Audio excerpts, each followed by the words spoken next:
উসমান রাদিয়াল্লাহু তাআলা আনহু কিভাবে খলিফা নির্ধারণ হয়েছিল, এটা তৃতীয় পদ্ধতি।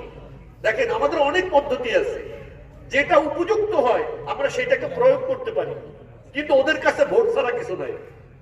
গাঁজাখোরের ভোটেরও যা দাম, আলেমের ভোটেরও সেই দাম, মদখোরেরও ভোটের যা দাম, প্রফেসরের ভোটেরও সেই একই দাম। এই হলো গণতন্ত্র। সে মাথার খুলি গোনে, মাথার কি গোনে? মাথার খুলি গোনে, মগজ গোনে না। গণতন্ত্র মাথার খুলি গণনা করে, মগজ গণনা করে না। ইসলাম মানুষের মাথার মগজ গণনা করে, মেধাকে গণনা করে, জ্ঞানকে গণনা করে, মূল্যায়ন করে। বুঝতে পেরেছেন?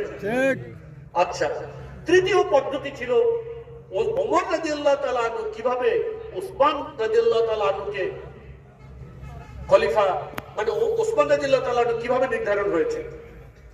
ওমর রাদিয়াল্লাহু তাআলা আনহু যখন আহত হন, ওনার উপরে যখন আততায়ীরা হামলা করে এবং উনি আহত হন এবং উনি বুঝতে পারেন যে এটা ওনার শেষ সময় চলে আসছে, তখন তিনি একটা বোর্ড গঠন করেন। একটা বোর্ড গঠন করেন, 7 সদস্যের বা 10 সদস্যের এরকম একটা বোর্ড গঠন করেন।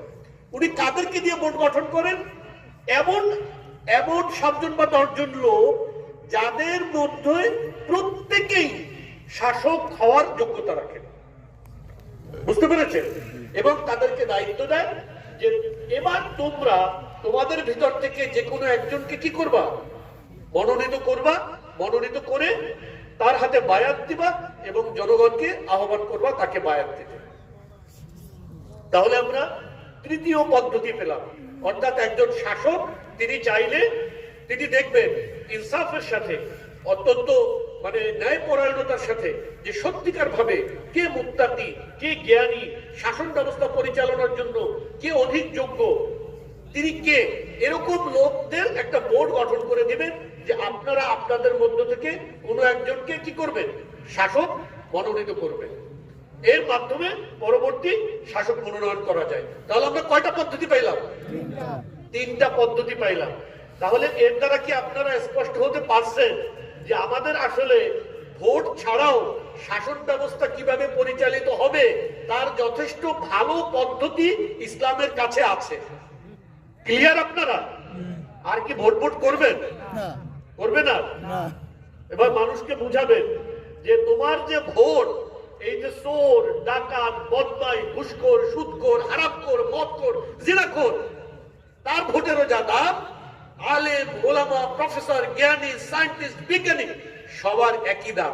এরকম নোংরা, অবাস্তব, একেবারে নিকৃষ্ট এই পদ্ধতি, এটা কোনো মানুষের জন্য কল্যাণকর হতে পারে না। এটা আপনার মানুষকে বুঝাবেন তো?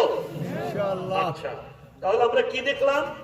শাসন এবং খলিফা নির্ধারণের পদ্ধতি দেখলাম।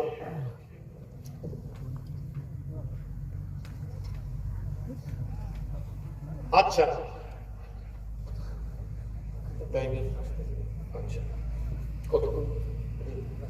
আচ্ছা, এবার আমরা সংক্ষেপে শেষের দিকে যাই। দেখেন, শাসন কেন করবে, যে কথা আমরা আগে বলেছি, শাসন তো করলো, শাসন কি পদ্ধতিতে নির্ধারণ হবে সেটাও বললাম। এখন এই শাসনের উদ্দেশ্য কি? জাহিলি শাসনের মূল উদ্দেশ্য হলো কেবলমাত্র এই শাসক যারা হবে তারা যেন জনগণের সম্পদ কি করতে পারে? নিতে পারে। এটাই তাদের উদ্দেশ্য, এছাড়া আসলে আর কোনো উদ্দেশ্য নাই। এবং এ কারণে আপনারা দেখবেন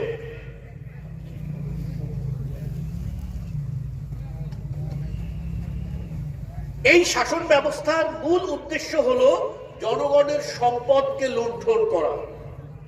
জনগণের সম্পদ লুণ্ঠন করার যে কাজ, এই কাজটা তারা একটা তো সরাসরি ডাকাতি করে তাদের অনেক নেতা খাতারা, আর একটা হলো সিস্টেমেটিক ডাকাতি। সিস্টেমেটিক ডাকাতিটা কিরকম?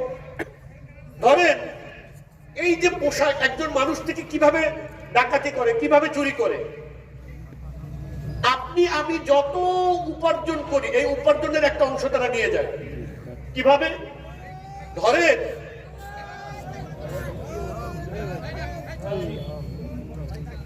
ধরেন এই মোবাইলটা আপনারা কিনেন না, আপনারা প্রত্যেকে মোবাইল ফোন কিনেন না? এই মোবাইল ফোন যখন ইম্পোর্ট হয় আমাদের দেশে তখন এটার উপরে ট্যাক্স হয় কিনা? হয় না? ট্যাক্স হয়। এমন কি আপনি যে ওষুধ কিনেন, যে মানুষকে নিরাপদ, মানুষকে সেবা দেওয়াটা ছিল রাষ্ট্রের দায়িত্ব, আপনি যে একটা ওষুধ কিনবেন, যে ওষুধের উপরেও কি আছে? ট্যাক্স আরোপ করছে।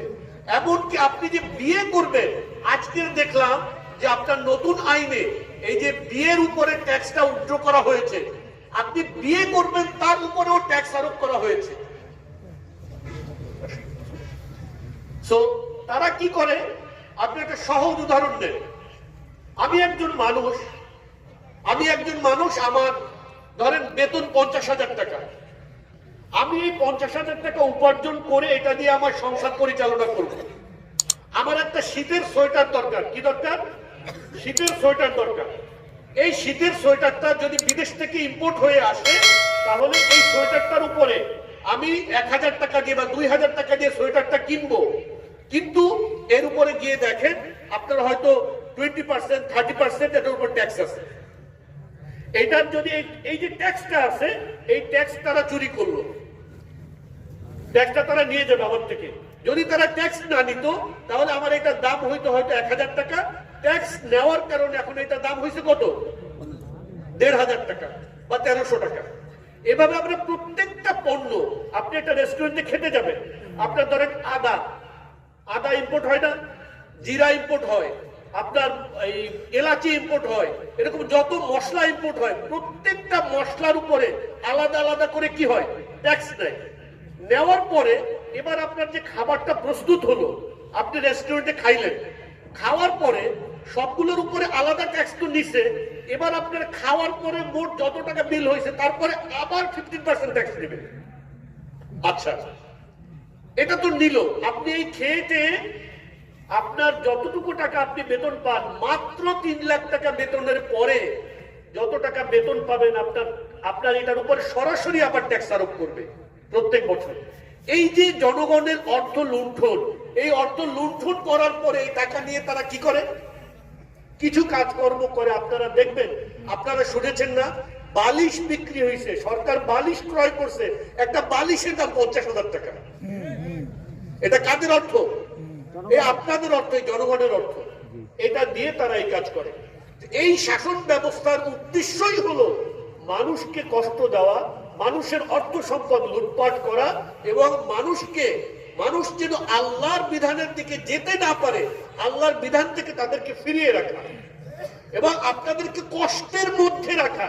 এটা এই শাসন ব্যবস্থার অন্যতম একটা উদ্দেশ্য।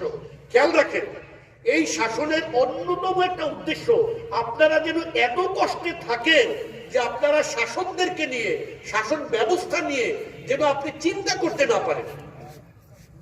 আপনি অনেক সময় থাকে না যে আপনি যদি একটু নিরিবিলি আসেন তাহলে আপনি শাসন ব্যবস্থা নিয়ে প্রশ্ন করতে পারবেন, কিন্তু আপনাকে আপনার দুবেলা দুমুঠো ভাত খাওয়ার জন্য, আপনার একটু সুস্থ থাকার জন্য, একটু ভালো থাকার জন্য যে কয়টা পয়সা দরকার, ওইটা উপার্জন করতে আপনাকে এমন দৌড়ের উপর রাখবে যে আপনি শাসন নিয়ে, শাসন ব্যবস্থা নিয়ে, দেশ নিয়ে, সমাজ নিয়ে, রাজনীতি নিয়ে চিন্তা করার মতন সময় যেন আপনি না পান।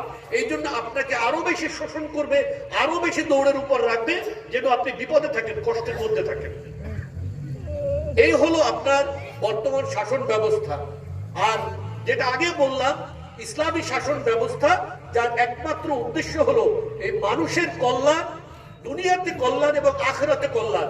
কেউ যদি ইসলামকে বিশ্বাস না করে, কেবলমাত্র এই দুনিয়াতে ভালো থাকতে চায়, এই দেশে ভালো থাকতে চায়, কেবলমাত্র এইটাও যদি কেউ চায় যে আমার পকেটের টাকা কেউ চুরি না করুক, ডাকাতি না করুক, তার জন্য একমাত্র সমাধান কি? ইসলামী শাসন ব্যবস্থা। আল্লাহ রাব্বুল আলামিন আমাদের সকলকে এটা বোঝার এবং এই ইসলামী শাসন ব্যবস্থাকে এই সমাজে ফিরিয়ে আনার জন্য আমাদের জীবনের শেষ রক্তবিন্দু ব্যয় করার তৌফিক দান করুন। আমিন। ওয়া আখিরু দাওয়ানা আনিল হামদুলিল্লাহি রাব্বিল আলামিন। আসসালামু আলাইকুম ওয়া রাহমাতুল্লাহি ওয়া বারাকাতুহু।